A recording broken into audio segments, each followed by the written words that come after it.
In today's video, I'm going to teach you how to add a recipient on Zelle.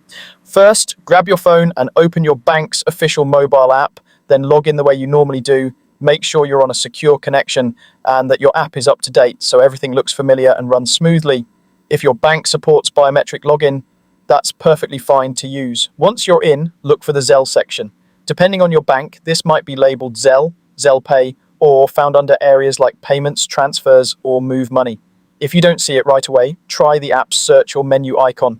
Most banks place Zelle alongside everyday payment options. Next, tap either Send or Recipients. These options both lead you toward the same goal, creating a new contact you can pay with Zelle.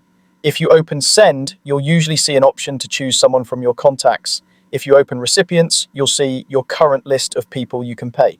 Now, select Add New Recipient or tap the plus icon if that's what your bank shows. This opens a simple form for your new contact. Enter the person's full name and either their US mobile phone number or their email address. Zelle uses one of these to route the payment.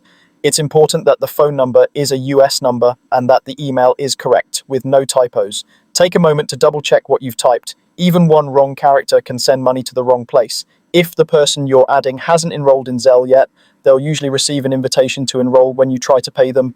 Using the contact info you enter here, when you're confident everything is accurate, save the contact. Your bank might show a quick confirmation message or return you to your recipient list with the new name added.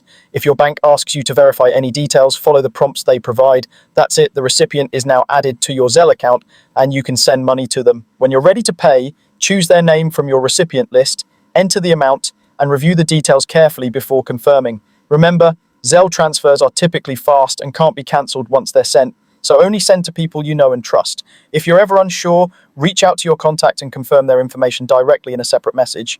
And if you encounter anything that looks different in your app, don't worry, bank interfaces can vary slightly, but the steps you followed here will be nearly the same across most major banks that support Zelle.